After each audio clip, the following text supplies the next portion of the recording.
সালামুন আলাইকুম। আল কোরআন আল্লাহর উপদেশ। আল্লাহ বলেছেন যেটা হলো উপদেশ। আর এই উপদেশ গ্রন্থ পুরাটাই উপদেশ গ্রন্থ। আল্লাহ তাআলা বলছে তোমার জিকির করো, উপদেশ করো। জিকির করা মানে সুবহানাল্লাহ আলহামদুলিল্লাহ এটা না, উপদেশ করো। কোত্থেকে? কোরআন থেকে। যে কোরআনে সূরা আন-নিসা খুবই গুরুত্বপূর্ণ উপদেশমূলক সূরা। আমরা বাংলায় শুনি, এর থেকে অনেক কিছু জানার আছে। বুইজা শুনবেন, বুইজা পড়বেন, বাংলায় পড়বেন, তাহলে আপনি বুঝতে পারেন আল্লাহ আমাদেরকে কী উপদেশ দিয়েছে আল কোরআনের মাধ্যমে। আদারওয়াইজ কোরআন আরবিতে খতম করে কোনো ফায়দা নেই। বিসমিল্লাহির রহমানির রহিম। হে মানব সমাজ, তোমরা তোমাদের পালনকর্তাকে ভয় করো, যিনি তোমাদেরকে এক ব্যক্তি থেকে সৃষ্টি করেছেন এবং যিনি তার থেকে তার সঙ্গিনীকে সৃষ্টি করেছেন, আর বিস্তার করেছেন তাদের দুজন থেকে অগণিত পুরুষ ও নারী। আর আল্লাহকে ভয় করো, যার নামে তোমরা একে অপরের নিকট জানসা করে থাকো, এবং আত্মীয় জ্ঞাতিদের ব্যাপারে সতর্কতা অবলম্বন করো। নিশ্চয়ই আল্লাহ তোমাদের ব্যাপারে সচেতন রয়েছেন। এতিমদেরকে তাদের সম্পদ বুঝিয়ে দাও, এই একটা উপদেশ। এতিমদেরকে আল্লাহ এতিমদেরকে তাদের সম্পদ বুঝিয়ে দাও। খারাপ মালামালের সাথে ভালো মালামাল অদল বদল করো না, আর তাদের ধন সম্পদ নিজেদের ধন সম্পদের সাথে সংমিশ্রণ করে তা গ্রাস করো না। নিশ্চয়ই এটা বড়ই মন্দ কাজ। আর যদি তোমরা ভয় করো যে এতিম মেয়েদের হক যথাযথভাবে পূরণ করতে পারবে না, তবে সেসব মেয়েদের মধ্যে থেকে যাদের ভালো লাগে তাদের বিয়ে করে নাও, 2, 3 কিংবা 4টি পর্যন্ত। আর যদি এরূপ আশঙ্কা করো যে তাদের মধ্যে ন্যায়সঙ্গত আচরণ বজায় রাখতে পারবে না, তবে একটি অথবা তোমাদের অধিকারভুক্ত দাসীদেরকে। এতেই পক্ষপাতিত্বের জড়িত না হওয়ার অধিকতর সম্ভাবনা। আর তোমরা স্ত্রীদেরকে তাদের মোহর দিয়ে দাও খুশি মনে। তারা যদি খুশি হয় তা থেকে অংশ ছেড়ে দেয়, তবে তা তোমরা স্বাচ্ছন্দ্য ভোগ করো। আর যে সম্পদকে আল্লাহ তোমাদের জীবনযাত্রা অবলম্বন করেছে তা অর্বাচীনদের হাতে তুলে দিও না, বরং তা থেকে তাদেরকে খাওয়াও, পড়াও এবং তাদেরকে সান্ত্বনার বাণী শোনাও। আর এতিমদের প্রতি বিশেষভাবে নজর রাখবে, যে পর্যন্ত না তারা বিয়ের বয়সে পৌঁছে। যদি তাদের মধ্যে বুদ্ধি বিবেচনার উন্মেষ আজ করতে পারো, তবে তাদের সম্পদ তাদের হাতে অর্পণ করতে পারো। এতিমদের মাল প্রয়োজনাতিরিক্ত খরচ করো না, বা তারা বড় হয়ে যাবে মনে করে তাড়াতাড়ি খেয়ে ফেলো না। যারা সচ্ছল তারা অবশ্যই এতিমদের মাল খরচ করা থেকে বিরত থাকবে। আর যে অভাবগ্রস্ত সে সঙ্গত পরিমাণ খেতে পারে। যখন তাদের হাতে তাদের সম্পদ প্রত্যর্পণ করো, তখন সাক্ষী রাখবে, অবশ্য আল্লাহ হিসাব নেয়ার ব্যাপারে যথেষ্ট। পিতামাতা ও আত্মীয় স্বজনদের পরিত্যক্ত সম্পত্তিতে পুরুষেরও অংশ আছে, এবং পিতামাতা ও আত্মীয়দের স্বজনদের পরিত্যক্ত সম্পত্তিতে নারীরও অংশ আছে, অল্প হোক কিংবা বেশি, এ অংশ নির্ধারিত। সম্পত্তি বন্টনের সময় যখন আত্মীয় স্বজন, এতিম ও মিসকিন উপস্থিত হয়, তখন তা থেকে তাদের কিছু খাইয়ে দাও এবং তাদের সাথে কিছু সদালাপ করো।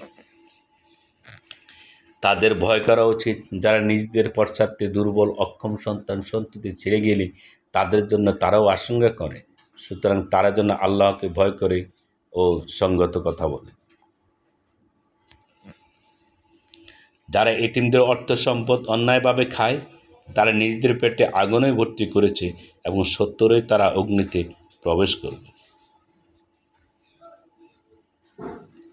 আল্লাহ তোমাদেরকে তোমাদের সন্তানদের সম্পর্কে আদেশ করেন, একজন পুরুষের অংশ দুজন নারীর অংশের সমান। অতঃপর যদি শুধু নারী হয় 2 এর অধিক, তবে তাদের জন্য ওই মালের 3 ভাগের 2 ভাগ যা ত্যাগ করে মরে, এবং যদি একজনই হয় তবে তার মধ্যে অর্ধেক। মৃত্যুর পিতামাতার মধ্য থেকে প্রত্যেকের জন্যে ত্যায্য সম্পত্তির 6 ভাগের 1 ভাগ। যদি মৃতের পুত্র থাকে, যদি পুত্র না থাকে, এবং যদি পুত্র না থাকে এবং পিতামাতা ওয়ারিশ হয়, তবে মাতা পাবে 3/1 অতঃপর যদি মৃতের কয়েকজন ভাই থাকে, তবে তার মাতা পাবে 6/1 ও ওসিয়তের পর, যা করে মরেছেন, কিংবা ঋণ পরিশোধের পর। তোমাদের পিতা ও পুরুষের মধ্যে কে তোমাদের জন্য অধিক উপকারী, তোমরা জানো না? এটা আল্লাহর কর্তৃক নির্ধারিত অংশ, নিশ্চিত আল্লাহর সর্বজ্ঞ, রহস্যবিদ।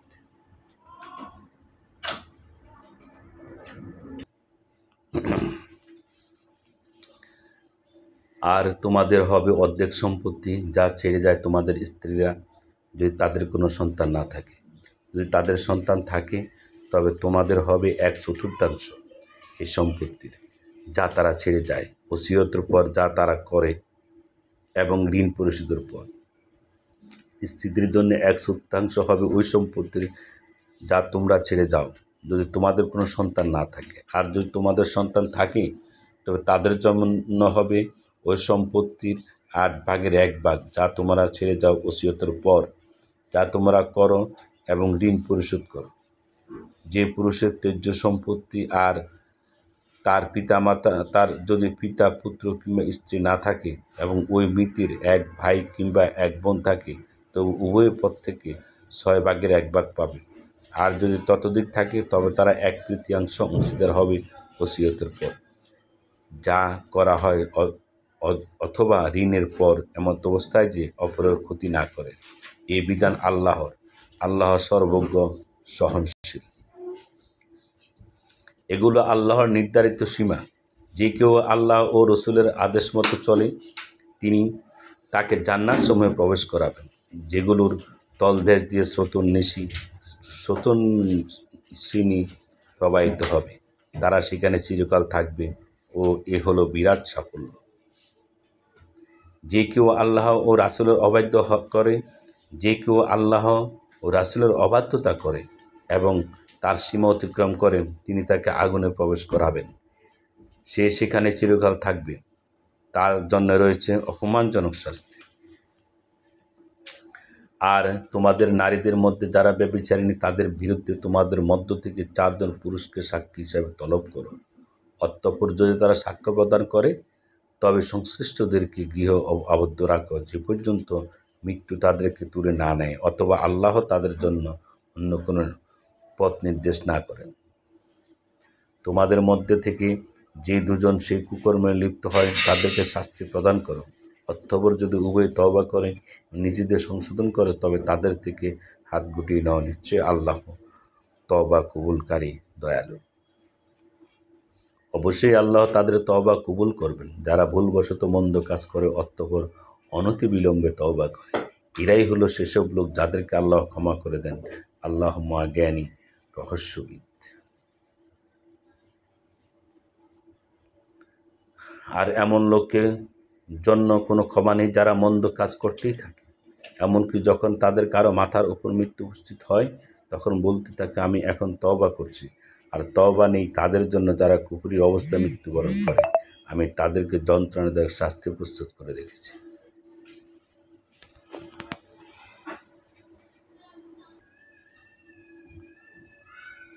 হে ঈমানদারগণ, বলপূর্বক নারীদের উত্তরাধিকারী গ্রহণ করো না, তোমাদের জন্য হালাল নয়। হে ঈমানদারগণ, বলপূর্বক নারীদেরকে উত্তরাধিকারী গ্রহণ করো না, তোমাদের জন্য হালাল নয়, এবং তাদেরকে আটক রেখো না, যাতে তোমরা তাদেরকে যা প্রদান করেছ তার কিয়দংশ নিয়ে নাও। কিন্তু তারা যদি কোনো প্রকাশ্য অশ্লীলতা করে, নারীদের সাথে সৎভাবে জীবনযাপন করো, অতঃপর যদি তাদেরকে অপছন্দ করো, তবে হয়তো তোমরা এমন এক জিনিসকে অপছন্দ করছো, যাতে আল্লাহ অনেক কল্যাণ রেখেছে। যদি তোমরা এক স্ত্রীর স্থলে অন্য স্ত্রী পরিবর্তন করতে ইচ্ছে করো এবং তাদের একজনকে প্রচুর ধন সম্পদ প্রদান করে থাকো, তবে তা থেকে কিছুই ফেরত গ্রহণ করো না। তোমরা কি তা অন্যায়ভাবে ও প্রকাশ্যে গুনাহের মাধ্যমে গ্রহণ করবে?